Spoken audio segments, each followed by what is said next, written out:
ഈ ഒരു മാംഗോ സീസണിലൊക്കെ ഉണ്ടാക്കാൻ പറ്റിയ ഒരു അടിപൊളി ഐറ്റാണ് മാമ്പഴ പുളിശ്ശേരി. മാമ്പഴ പുളിശ്ശേരി ഉണ്ടാക്കുന്നത് എങ്ങനെയെന്ന് നോക്കാം. അപ്പോൾ ഒരു പാത്രത്തിലോട്ട് ഞാനൊരു 3 മാങ്ങ ഇട്ടിട്ടുണ്ട്.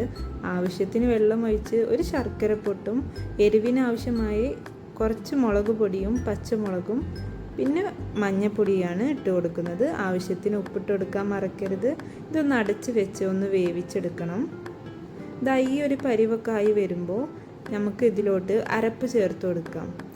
ഈ അരപ്പിൽ തേങ്ങയും പച്ചമുളകും ചെറിയ ജീരകമാണ് ചേർത്തിട്ടുള്ളത്. അപ്പോൾ ഇതൊന്ന് ഈ അരപ്പ് ചേർത്തിട്ട് നല്ല പോലെ ഒന്ന് മിക്സ് ചെയ്ത് കൊടുക്കണം. വല്ലാതെ തിളക്കേണ്ട ആവശ്യമില്ല.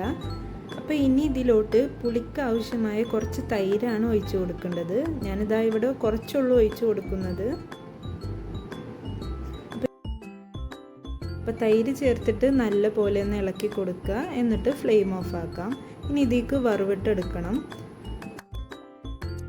വെളിച്ചെണ്ണയിലോട്ട് കടുക് ചേർത്ത് ചെറിയ ഉള്ളി അരിഞ്ഞതും ചേർത്ത് ഒന്ന് മൂപ്പിച്ചെടുക്കണം. അതിലോട്ട് കറിവേപ്പിലയും വറ്റൽമുളകും ഇട്ട് ഒന്ന് ചൂടായി എടുത്തിട്ട് നമ്മുടെ ഈ മാമ്പഴ പുളിശ്ശേരിയിലോട്ട് ഒഴിച്ചു കൊടുക്കാം. അപ്പോൾ ഇത്രയേ ഉള്ളൂ മാമ്പഴ പുളിശ്ശേരി ഉണ്ടാക്കാൻ. അപ്പോൾ എല്ലാവരും ഒന്ന് ട്രൈ ചെയ്ത് നോക്കുക. ഈ ഒരു മാംഗോ സീസണിൽ ട്രൈ ചെയ്യാൻ പറ്റിയൊരു ഐറ്റമാണ് മാമ്പഴ പുളിശ്ശേരി. ഇത് കുറച്ച് നേരം അടച്ച് വെച്ച് ഒന്ന് തണുത്തതിന് ശേഷം ഒന്ന് തുറന്നു കഴിഞ്ഞാൽ ഇതുപോലെ നല്ല കുറുകിയ മാമ്പഴ പുളിശ്ശേരി കിട്ടും. അപ്പോൾ എല്ലാവരും ഒന്ന് ട്രൈ ചെയ്ത് നോക്കുക. അപ്പോൾ അടുത്ത വീഡിയോയിൽ കാണുന്നത് വരെ ടേക്ക് കെയർ.